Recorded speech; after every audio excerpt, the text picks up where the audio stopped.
Hey guys, it's Liam from Ashland Warrior Props, joined by my editor and best friend Ryan, also from Ashland Warrior Props. With the Instagram handle at @makeaprop if you're actually interested. Yeah, that is him. And we have a special guest today. We have our buddy Dane from DFC Props. Dane, how are you doing today? I'm doing great, Liam. Thanks. How are you? I'm living the dream. So I don't know what to say from here. Dane, you're the first guest of PropCast. How does that make you feel? Are you excited to join this? I'm very excited, and I feel honored to be the first guest. Wow. It was kind of a no-brainer when Liam and I were discussing who we were going to have. I will say it was Liam that suggested it, but it was kind of a no-brainer when we were talking about like who we want to have on first, and then he was just kind of like, why don't we just, at the time I didn't know your name was Dane. So he was just kind of like, well, why don't we just get DFC Props on? I was just like, you're totally right. Like that's the most obvious, like we've all chatted back and forth. So I was like, that sounds like a great idea.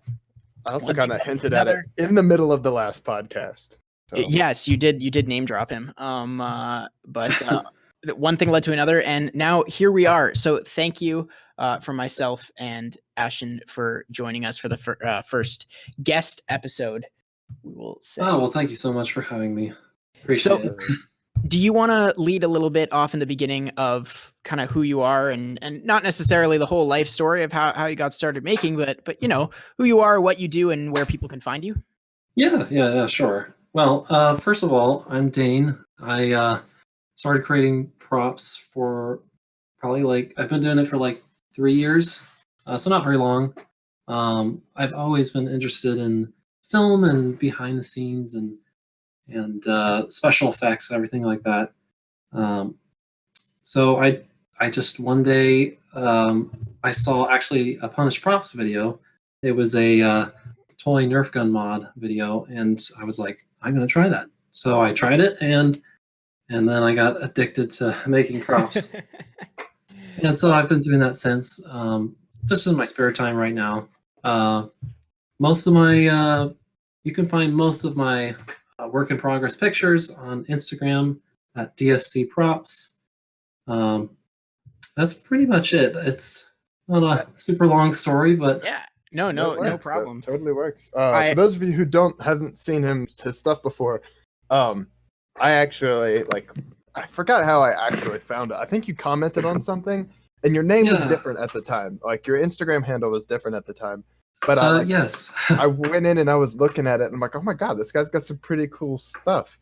And actually, I have a couple questions, if you don't mind, that I've wanted to ask you that I just haven't done because I'm a horrible friend to talk to. Sure, go ahead. That's right. You know, one thing you had me do for you not too long ago is do the little quick game clip for your Pip-Boy. And I was just wanting to know if you cared to let us in on it. Do you have any favorite games or movies that you like to build from? So Fallout is obviously one of my favorite games to build from. I only have mutual liking. Yes. I've only actually built, or I'm still building it actually, I haven't finished it, the Pip-Boy kit. Yeah. But I love the aesthetic of the game. Everything is worn and rusty and really beaten down, and so I usually apply a lot of those same techniques to my props because I just love that feeling. Another game that I often love are Valve games, specifically Portal. Those games were great. What great games. I just love the futuristic feeling, and the humor was great in those games. The cape is a lie. My boss's 5-year-old, he'll come to the shop sometimes, and he will constantly be like, "Hey, yo, you ever play Portal?" I'm like, "Yeah, I play Portal." It's like, Portal's a good game, and I'm like, "Yeah, it's a good game, man." He goes, "Yeah." Still waiting for Half-Life 3 though. Yeah. Which apparently was semi-confirmed at the end of Half-Life Alyx ?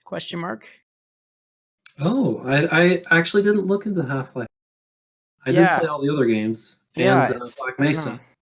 Did you guys play Black Mesa? I played a little bit of Black Mesa. I had a good friend who was super, super interested in it, which is the reason that I played it. I won't lie, I don't remember anything from it. I just remember getting it, playing with him once, and then I never played it again. And it wasn't because it was like a bad game or anything. It's just because I never got around to playing it again. Yeah. That happens a lot. Fair enough. Yes. So yeah, we've got some similar likes then with Liam and I. But one of the things that I'll say, what was that? That was I think I sold something online. Yeah, I sold something online. Well, okay, I'm gonna turn my ringer off before my phone blows up with Navi yelling, "Hey, listen!" for the next hour.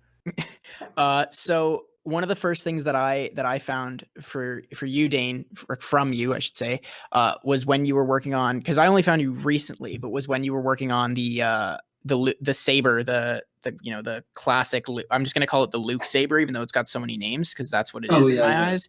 It's Anakin's I think saber, I was gonna say I think Liam right. calls it Anakin's saber. I call it Luke's saber, and no one calls it Rey's saber. So that's true.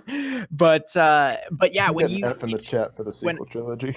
When I was just scrolling through my discovery feed, which is how I discover so many amazing makers, I saw a lightsaber, so I clicked, obviously, and it was different from everything else, because instead of it being, I'm currently milling this lightsaber, or I'm currently 3D printing this lightsaber, it's I got a Graflex tube and I'm currently building it from the parts. So you're actually doing like your own kit was made, which I love, which has always been one of my dream builds, which is assembling, you know what I mean? The maybe not original, but as close to original parts of that as possible, which was how I got messaging you saying, where the hell did you get a Graflex tube? Because I'd been looking for so long, and they were $900+ on eBay, and it was insane. And then you're just like, yeah, I found it at the thrift store for like $12. I was like, wow, you got so lucky. But then from there, like I said, I followed you to see progress on that. And I was really, really impressed by the quality of your builds. And now this is the first time I'm finding out that you have only been building for 3 years, which is insane.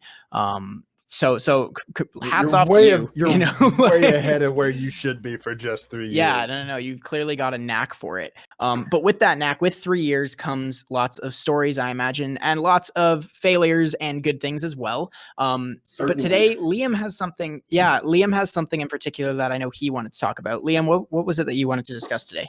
Yeah, so I get a lot of messages, especially over the past few weeks as I've been planning out, Alpha 3 and getting ready to do other projects from Dark Souls, and people are constantly asking me, "Hey, what do you get frustrated with? Like, where do you find yourself failing the most, or what's something that you really struggle with when you go into a build?" And I don't hear a lot of people talk about it. Or if they do, it's in passing. Like a lot of people will mention it in a post, like, a lot of people ask how I do this, and I actually struggle with this. Or a lot of people tend to struggle with X, Y, and Z. But I figured this would be a good opportunity to get 3 talented artists in here talking about what gets to them the most, what grinds your gears, what makes some parts of building hard for you. So, Ryan, I'll let you go first.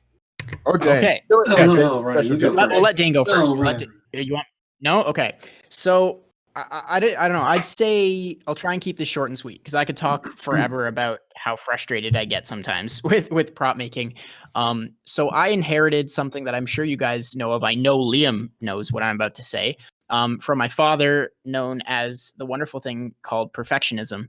And I think for that reason, I spent the first, I want to say, better part of 10 to 12 years of prop making, just not finishing projects. And I wouldn't finish a project because I would start it, and a quarter of a way through, I'd say that's not good enough. And then unlike I'm at a point now where if it's not good enough, I'll just restart it. But when I was younger, if it wasn't good enough, it meant I couldn't build it, and it would just sit there quarter finished. I was the bane of my dad's existence because I took up all his storage, and he'd be like, "When are you going to finish these?" And I just kind of like glare at him and say, "It's none of your business," But so my biggest struggle always with prop making was just trying, like, it took me forever to realize that what I was kind of envisioning in my head, it was virtually impossible to actually get that in front of me.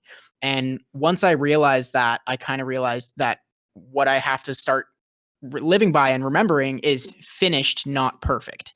Right. And that's, so I kind of made a point of making a vow to myself like 2-ish years ago when I started, when I was in college, that if I started a project, I had to finish it. Now, don't get me wrong, I've definitely broken it a few times, but I've gotten a lot better. My finish rate's up to like 80, 83%-ish, you know what I mean, compared to the, I'm going to say like 30% that it used to be.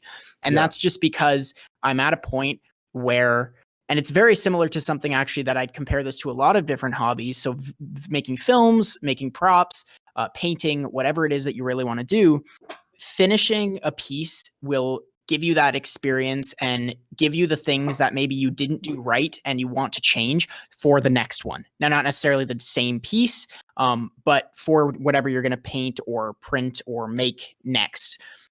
Because if you just don't let yourself finish it, then you're causing yourself not to learn anything, which was what I was doing. All I was learning was that I could never be satisfied.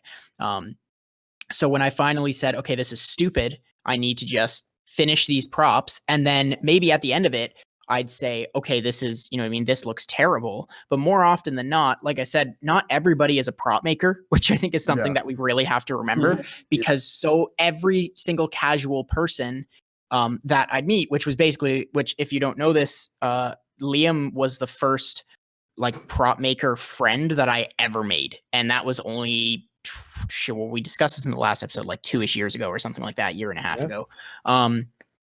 And since then I've made a couple because I've been more social, but I didn't have any other prop makers other than what was on YouTube. And so like Punished Props, like you said, Dane, and Vulpin Props and people like that. So I didn't really have anybody to look at it. So everybody that did see it was like, wow, that's so cool. But I didn't really have anybody to go to for constructive criticism. And because of that, I just thought my own constructive criticism was good. But if you know, I don't know how you guys are, but my own criticism is so aggressive on my own work. You know, like I have this very bad, I've gotten a lot better, but I used to have this very bad habit of thinking everything I did was terrible, which is once again, just why I never finished. So I think kind of my lesson of what I'm trying to say, once again, I'm ranting, I have a habit of doing it, but is that if you're starting out or if you've been doing this for 30 years, if you're not happy with where you're at, take a second, take a breath, maybe step away from it for a couple days, look at the piece, see what you can possibly improve, you know what I mean, what you can change without destroying the whole prop. If you're at that point, that's fine, but make sure, like, it takes a lot for me to get to that point where I need to get rid of it, because usually it's like, okay, this is what's gone wrong. Here's how I'm going to fix it. Here's how I'm going to repair it. Here's what it's going to look like in the end. And here's how I'm not going to make that mistake again. And that just comes with experience and doing it over and over and over again. Right. I said this in the last, Dane, I don't know if I said this in the last podcast episode, which one of my favorite acronyms is FAIL, which is first attempts in learning. That's really and that's good, why. So if you ever are screwing up, especially if it's your first time, oh my gosh, you're not immediately going to be Vulpin Props unless you're a prop prodigy. Somehow it's you just work with what you have, realize that you're only human, you'll make mistakes, but then move on, because if you don't move on past your mistakes, you're never going to grow from them. Yeah. Mm-hmm. So that's my thing. That's kind of my biggest struggle with prop making and making in general. Yeah. Dane, what's something that like you find yourself getting extremely frustrated with when you're building? I find it's often motivation. So oftentimes I start a new project, or I'm working on a current project, and I hit a snag or a roadblock, and then I'm like, well, it's going to take this much time to fix it, and I don't really want to fix it. And I often find that I just kind of put a project on hold, and then it stays on hold for a really long time. Occasionally I'll return to it, but the same thing happens, and I find it really difficult to push through those problems sometimes. But something that's been very helpful is, and I also struggle with perfectionism, and sometimes when hitting those roadblocks, it's because it's not the way I envisioned it, and I want it to be a certain way, even though it's turning out to be a different way. And I find that something that's really helpful is just, accepting that, okay, it's going to turn out different, and who knows, it could actually turn out better than I expected. And also try to, surround myself with fellow makers, and what's been great about Instagram, for example, is getting to see other people's builds, getting inspired, and then I get to post some of pictures of my projects and ask people for advice, and I find that often helps me get through those tough roadblocks. That's one thing that I really like about this community. Is it's weird. Unless you ask for criticism, you'll never get somebody in the chat from another maker anyway that says, "Oh, well, that doesn't look how it should," and in this scenario in the game at 30 frames a second, and if you stretch the character model this way, that doesn't look right. Yeah. It's always somebody who never has ever built anything. Real. My three props that I still to this day look at and go, what are they talking about? Like, I'm looking at my Fallen Knight, and the guy, I had some random dude in the chat was like, "Oh, the torso is way too long. It doesn't look accurate. It's wrong." And I'm like, "Wait, what?" So I click on his account. I start scrolling through it, and I'm like, "Wait, you're just posting SpongeBob memes?" Like, okay. And that's not to say that if you're not a maker, you can't criticize other people. Yeah. It's just it's one thing you've got to remember is people who don't make. Honestly, they don't have a firm grasp of how things should or should not turn out. So it's easy to take, or you should take their criticism. Absolutely. And there's a thing, like I said, that's really important with criticism is that it's constructive criticism. And also even if it is constructive criticism, unless it's really minor, I don't really recommend giving it unless you see them specifically ask for it. If they're just posting their prop, if you don't have something positive to say, then don't say it at all. If they post it and say, "Hey, what do you know what I mean?" If like Liam, if you post a picture of a helmet and you say, "I'm really struggling with this paint job. How do you guys think it looks so far?" You know what I mean? Yeah. And I reply and I say, "It looks great, but I think you could make it a little shinier, or I think you could weather it. Try doing this." Then you asked for it. That's different. But if you just posted that and said, "Guys, I'm done my helmet. I'm really happy with it," and then I comment and I'm just like, "It looks good, but you could do this." That's just gonna make you feel like wow, what the heck? It's just negative. Very weird place for it. What was the incident I had the other day? Oh yeah, no, I was scrolling through Facebook, and Dane, you're in all the chats that I'm in, aren't you? Yes. I think so. Yeah, okay, that's what I thought. But I was scrolling through, and some guy who is very, very new to the hobby posted something. I forgot what it was, but he was obviously very new. Still using hot glue to fill seams and whatever. And some dude was just ripping him up in the chat. And then I clicked on the guy who was ripping him up. I clicked on his photo and scrolling through his account a little bit. And the dude literally is screenshotting himself, antagonizing people and then reposting their reaction. And I'm like, well, that stinks. That's one thing. If you're listening to this and you want to get into the hobby, my firm advice is ask other makers for their opinion first before you ask for public opinion. And that's just going to help with your mental.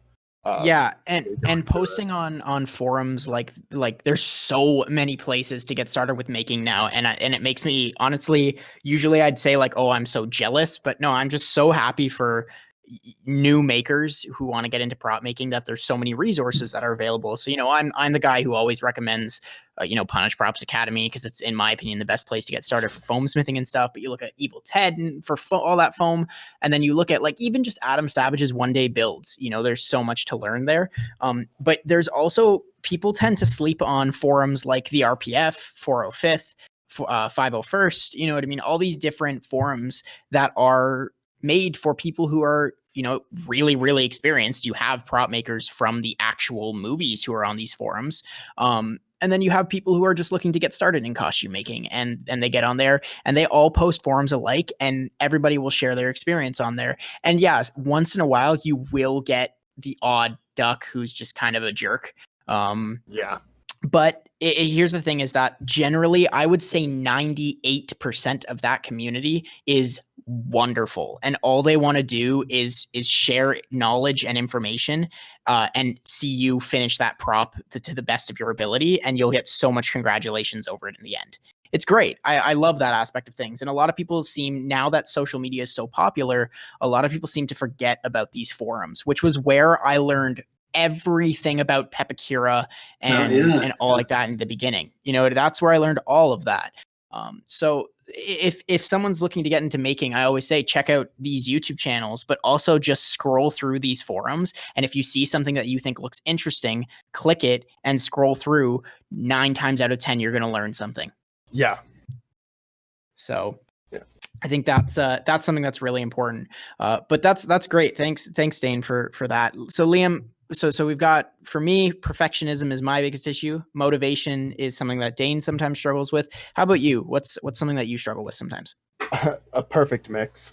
It was actually Dane, it was why I was asking if you played on console the other day. I was gonna see if you wanted to come play games with me and Ryan. Because I'm a console scrub. I had a PC a while ago, but you know, whatever. That's not the point of the conversation. But Ryan and I were playing Dark Souls the other day, and I was just,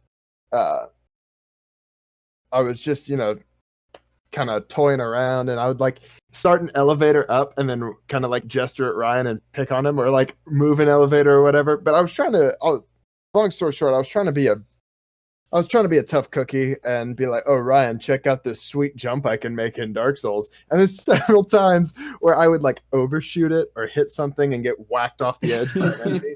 And the phrase, where I'm going with this is the phrase I always use when something like that happens as well. That went a lot better in my head. And that's something I know that Dana touched on a little bit is, you know, this is not how I envisioned it or whatever. And that's something that gets to me a lot, especially with my second Alva. For those of you who have been following way too long and can scroll through my Instagram and go see my first attempt at Alva. You know, I finished it, and you know, it's one of those things where you finish painting and you go to test it on for the first time, and you're like, oh, cool, I'm so cool. I am really good at doing things. And then later you look back on it and go, well, that went a lot better in my head. It's the reality check that a finished product gives me that I struggle with a lot of times. And that's one thing you've got to remember. You will always be your biggest critic. When I was in a band in high school, you know, I'd mess up on a guitar solo or I'd mess up on a banjo solo. Fun fact, I used to play banjo. Oh, really? Wow, cool. Yes, I did. I played banjo for 9 years. Yeah. When's the new album coming, Liam? Listen, the constant annoyance, which is our band name. Our band name was Constant Annoyance. We haven't played. That's amazing. Have not played in 3 years. My band in high school was called Nothing But Treble. Constant Annoyance meets Nothing But Trouble. It's the next big album. Anywho, one thing but annoyance. The thing that sounded like a really sarcastic laugh. That did sound like a sarcastic laugh. I was like, wow, he did not find that funny. No, but one thing I had to tell myself, we were playing a gig and we got off stage and somebody came up and like, dude, that solo was really cool. Like, you know, how long have you been playing, whatever. And I was so pissed because I had messed up one riff in the solo. And I got off stage and the guy came over and he's like, you know, man, that sounds really good. And I'm like, no, it didn't. It sounded god awful. I'm going to go sit in the other room for a little bit. And even my other bandmates were like, yo, you okay? And I'm like, no, I'm really mad because I messed up. He goes, nobody else noticed. And that's one thing that's hard as a prop maker to oversee is the fact that a lot of times other people won't notice because they're not the creator. There's a lot of things where somebody will comment and say, "Oh, this looks really good on your piece," and then in my head I'll start typing out, "Oh, well, it's actually missing this, that, and the other." But yeah, actually, I've done that a number of times on posts. Yeah, it's something that once again, that's one of the things that I keep talking about, where I had to kind of train myself not to do, was replying to someone's positivity with negativity, and not necessarily directed towards them.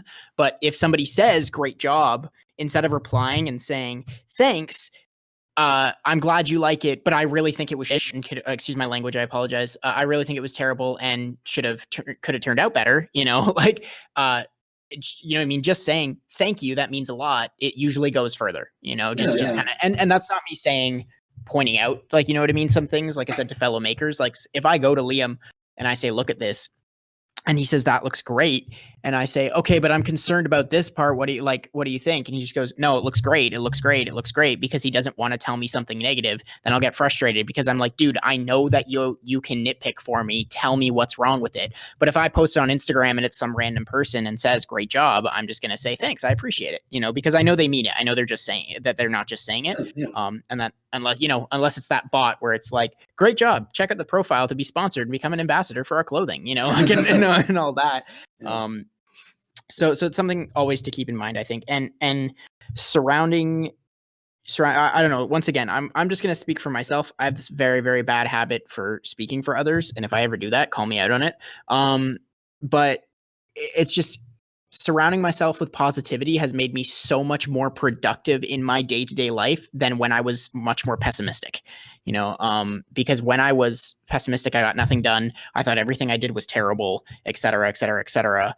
And now that I'm more surrounded, that people that like Liam and, and Dane, and even just Ashen Armory and stuff like that, which is the Facebook group, if you don't know, that Liam made, which it's free, open to anybody who's interested to join. It's for new makers, experienced makers, and like that. Just that group. There's so much positivity in that group. It's amazing. I love it. It just being able to quickly post there, and all the comments that I always see are just awesome, because you either learn something, or that, like, really in a really positive way, or it's just so much people saying that's so sick. You know what I mean? Yeah. I remember when I posted my Mando helmet, and Steve from SKS Props commented on it, and I lost it. I was like, what? This man saw my helmet, because I'm a really big fan of him. And I was like, he saw my helmet and he commented on it. I would have lost it at a like. So just having things like that is really great. But work on, like I said, for me, I think it's a very good idea to work on surrounding yourself with a positive environment, because it makes you more productive overall. Yeah. But that's my thoughts on that, and that's Thank you for coming to your TED Talk. Yeah, thank you for coming to my TED Talk. Like I said, I have a really bad habit of ranting. And so and now I'm gonna move on to two quick questions, because I think this is kind of almost got a little sad at some point where we were talking about the hardest part. Let's cheer it up. So we're gonna cheer it up with a couple questions. The first question that I forgot to answer the last podcast, which is very important, comes from Dane of DFC Props, who asked, "Who's the real boss, Ashen or Make a Prop, aka Liam or myself?" None of the above. It's that would be the real boss would be our respective significant others. They're the reason we get stuff done. So shout out to Emily and Madeline. So you guys are the best. But Dane, actually, Emily's really sassy towards me. Madeline, you're the best. Emily, you're okay. Oof. All right, I'm going to move away from that. Let's move to the next question. Moving on. Speaking of who's the boss at DFC Props? Is it DF or C? It's DFC. My initials. Okay. Well, I mean, but he's making a bad joke. This is what he does. I'm making a horrible dad joke. Okay, and then this is a bit more of a like, Dane, have you done much cosplay, or has it mostly been props? No, it's mostly been props. Which, same here. I'm just asking. Actually, I just started getting into foam like this past year, like at the tail end, and I really, really like it. And actually, I was thinking about making a costume, but I just haven't got to it yet. Yeah, you totally should. Any ideas on what your first costume would be? Well, actually, I was thinking of starting with something simple. So I did that night helmet it was a pattern from Evil Ted. Yep. So I thought I built the helmet, and I thought, maybe I'll just build the rest of the costume. And I've thought about going to conventions, but it's just it's just planning, and I didn't have a costume yet. So you should come to, if Dragon Con doesn't get canceled, I better see you there. Oh, you'll see Ryan too, because Ryan's already got a plane ticket. He's coming up too. Yeah.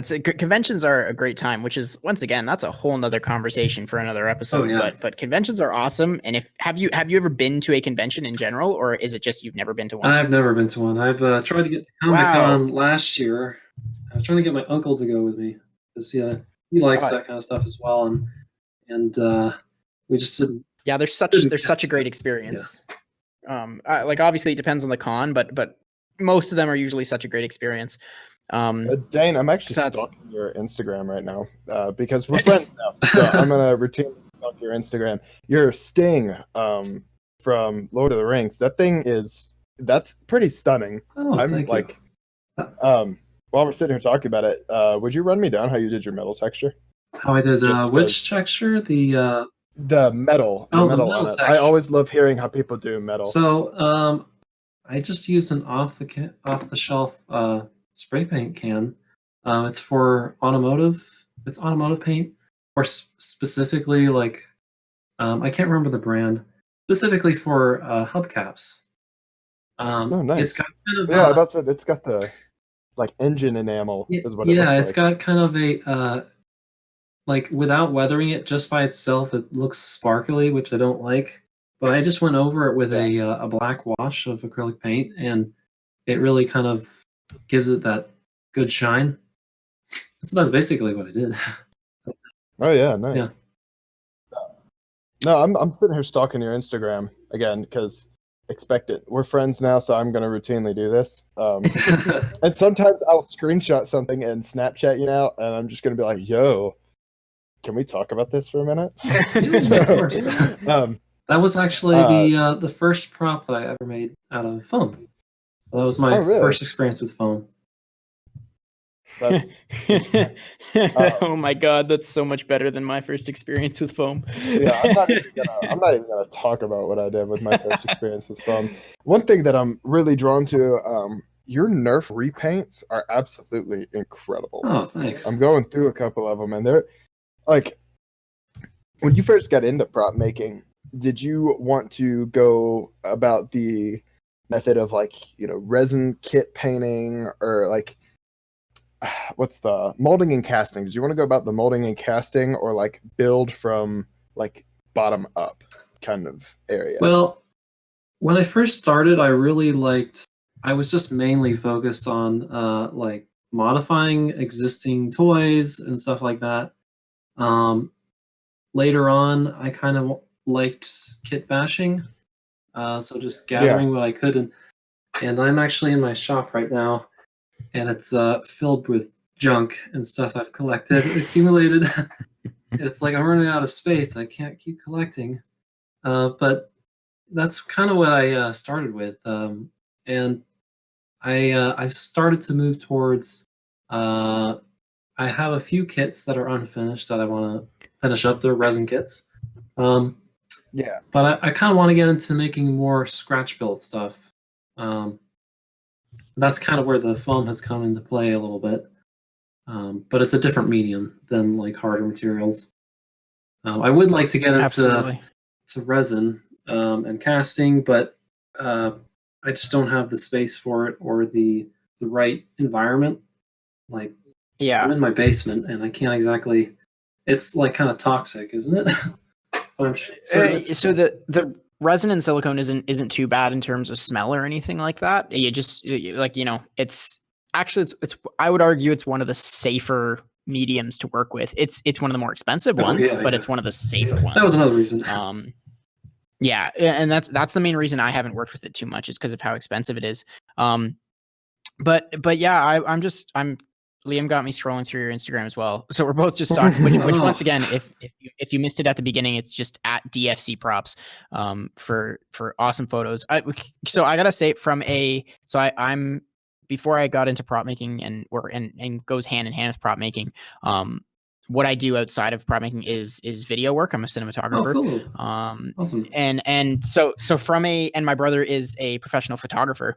So from a like photo standpoint on your feed, I love that you have your white booth and that like everything is so consistently lit. It makes me very, very happy. I just want to mention that scrolling through, it's not just like mine or mine where it's a bunch of random backgrounds. It's that you've got, you know, your 3 like night helms. They've all got a very, very similar background and stuff like that. So I find that satisfying. It's a great feed. Oh, thank you. Well, actually, I was going to say you have a lot of great photos. You have a lot of like, I love depth of field in photos, and a lot of your photos have that. So that was more recently. I decided that I was gonna actually start taking higher production quality photos. So I started using an actual DSLR for my photos.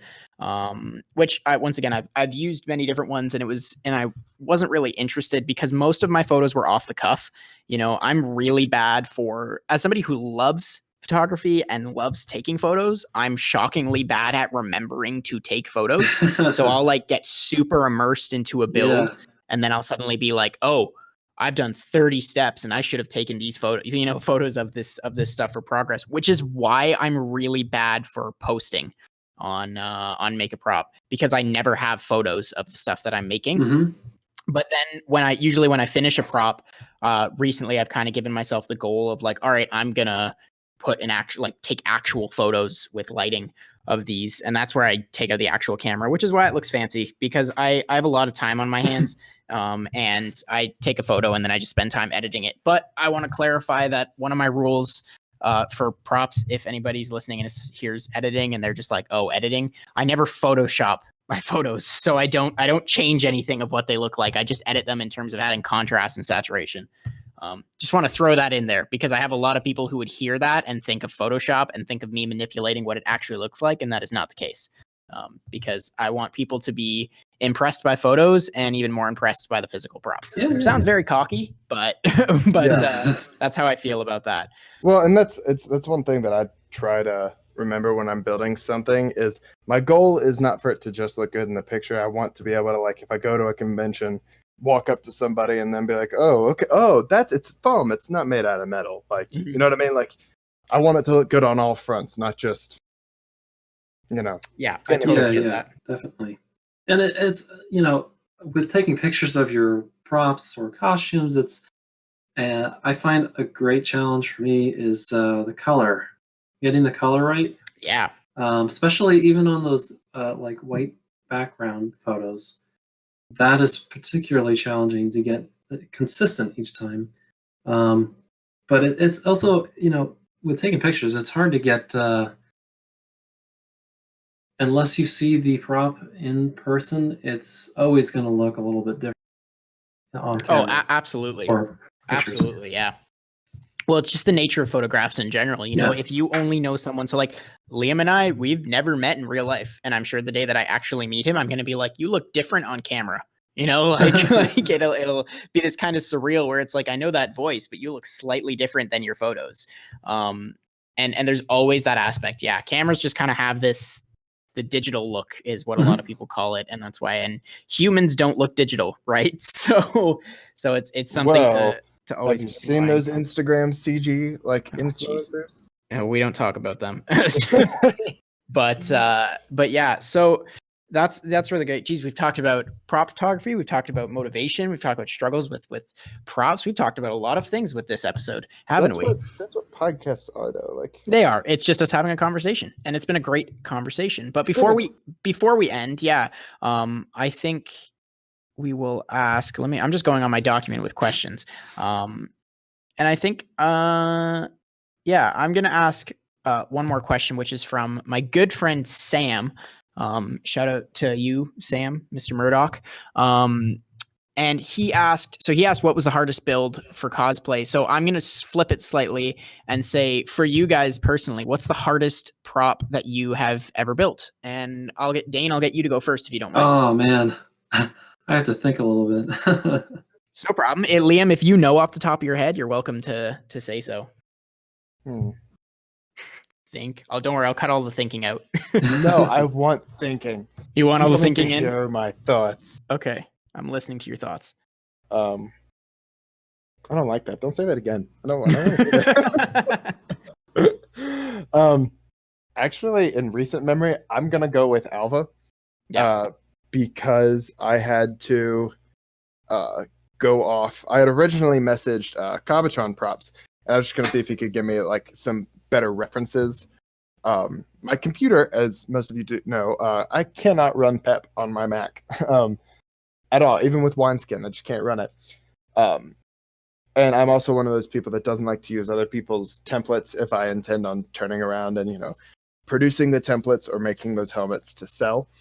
So I wanted to make Alva 100% game accurate, and I had to do a combination of reference images, like 20 plus hours of staring at the game. I could hum you the Majula theme from Dark Souls 2, pitch perfect. It's so real. At any given moment. Because you were staring at it for so long.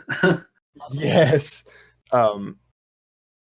But yeah, no, probably Alva in recent, because I was going for 100% game accurate, and there's so many pieces. Like after I got my Blender up and my Blender, not like my clarify that it's the software. Yeah, the Blender software running, and I got a game file on there. I was looking at it and going, "Oh, okay, there's a lot of extra hidden things in here that I was not made aware of."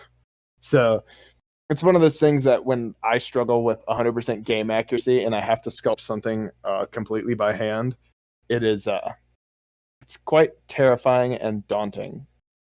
But yeah, so definitely Alva and the Fugs. Definitely the Fugs. Yes. The Theme Ultra Great Which Sword. I was going to say, if you don't know what the Fugs is, the Fugs is the, what was it, 8 foot? Something like that? 7.3. I only shrunk it by 3 inches. So 7. It's not 100% game accurate, but... So 7.3 foot foam sword that he built that is just insane. Yeah. I saw that on Instagram not the other day, when you first posted it, and I was like, what? It's so big. Right? Yeah. You have to fit it in the garage. Yeah. Dane, any luck with thinking of what your hardest prop that you've ever built is? Which, I mean, aren't they all so difficult? They all have their hurdles. They're all difficult. It's not a good prop if you didn't struggle with it at some point. Oh yeah. I can think of one. Actually, sure. Last year I got the opportunity to make the painted table from Game of Thrones. It's the big giant table. I know exactly what you're talking about. Yes, it's all carved. It's made look like a map. Yeah, it is. Yeah. Yes, I worked with my dad on that one, and I had like 4-week time frame, and it had to be transferred. Well, I had to create it so that it could be broken down and fit into the back of a small hatchback. So that made it so challenging to figure out the dimensions and everything, and it just took. It was so much time to. Wait, if this is made to be broken down, where are the seams? I'm looking at the photo, and it's just what? So it's split into 4 sections on top. So there's a whole wooden frame on the for the structure, and then on top there's 4 carved pieces of foam that's all painted and carved and everything. That's split into 4 sections. It's just. Imagine like you cut it into 4 rectangles, and you've got it all laid out like that. That probably doesn't make sense audibly. I think I get it. I get it. Yeah. But that was it was quite the challenge because I had to take it down to DC because it was for a dinner event, and but it was just a lot of hours. And the tricky thing was, and the most frustrating thing was.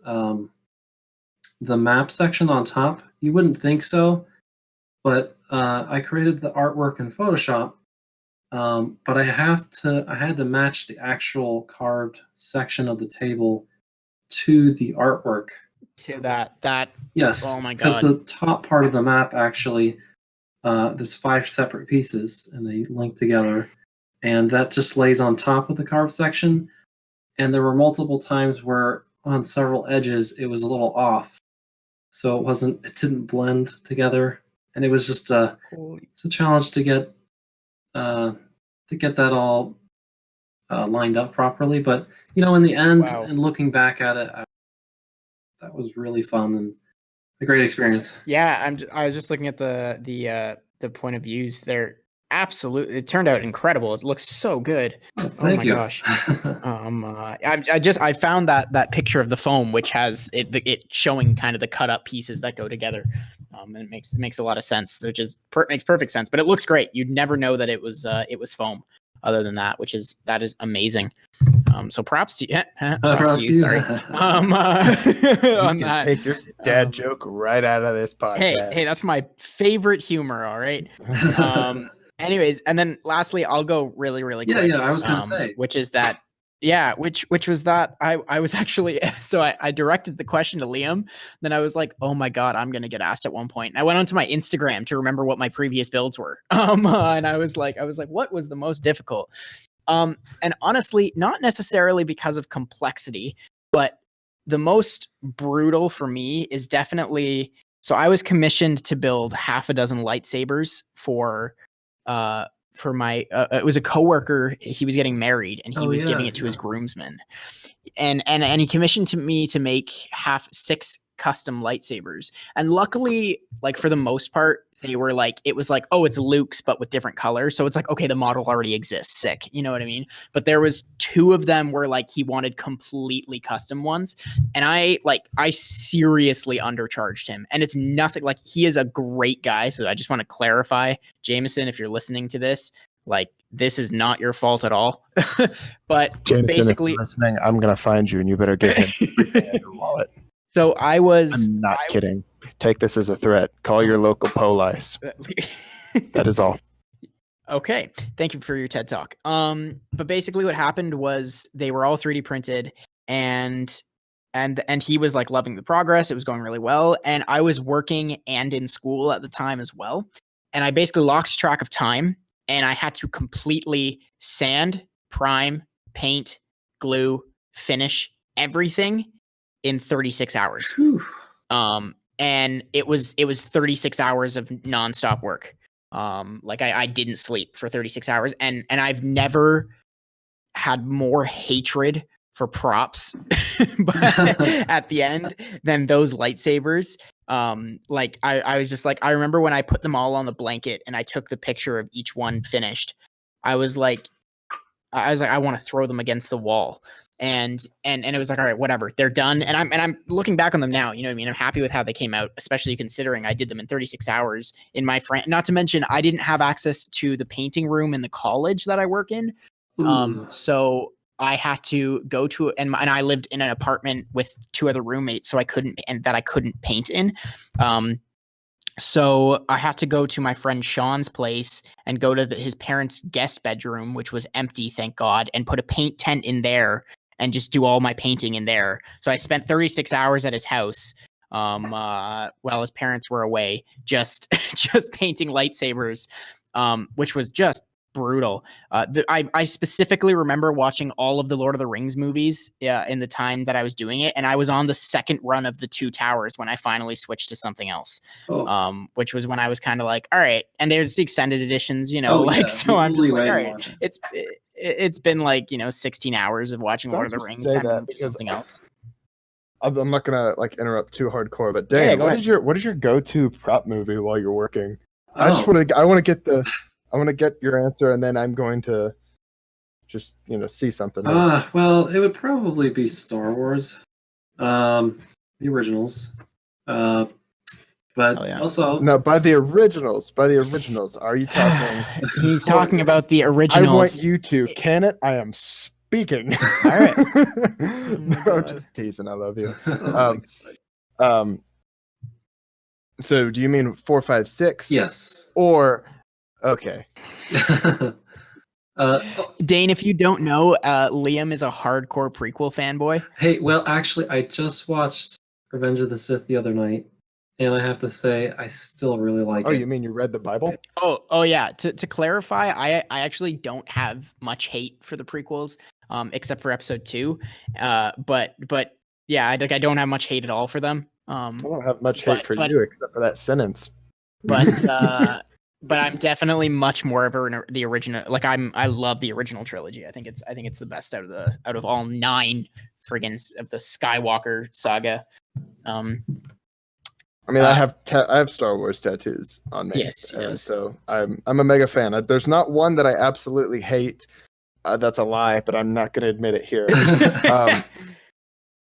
But no, I was just wondering because like that's me and Emily's go-to is Lord of the Rings Extended Edition or all of Star Wars, and by all of Star Wars, I mean 1 through 6.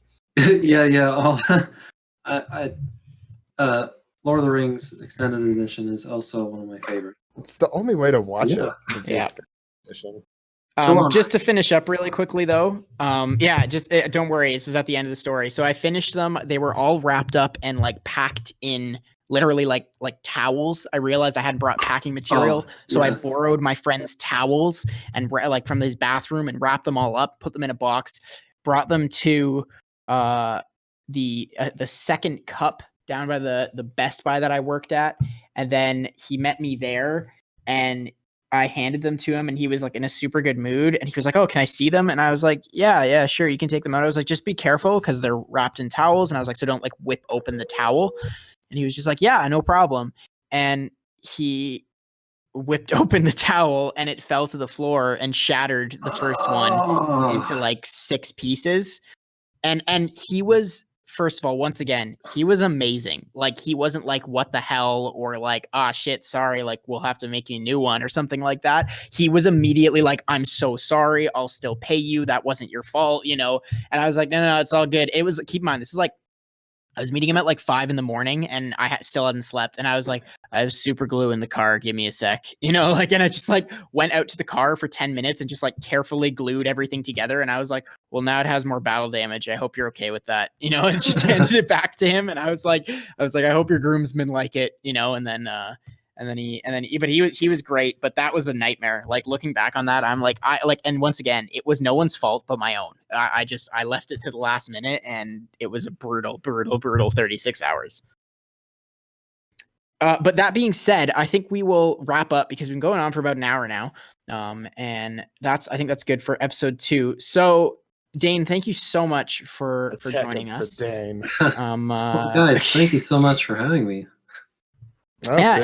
And I hope that we will have you in a future episode because this has been tons of fun. I love chatting with you about different things. Next time we'll talk about something a little more exciting than just, you know, what sucks about prop making. Well, you know, that's it's in every maker's journey. So it's important. Yeah, it's very important. But once again, if you haven't already followed him, you can find Dane at DFC Props on Instagram. Please go follow him. He posts epic stuff. And other than that, please leave any requests for topics or anything you want us to talk about or guest requests in the comments. And from there, leave a like if you enjoyed. And still trying to get this on Spotify. It's not right now, but working on it. If you are a maker and would like to come talk and chit chat, head over to my Instagram and DM me or shoot me an email, and we will schedule time for you.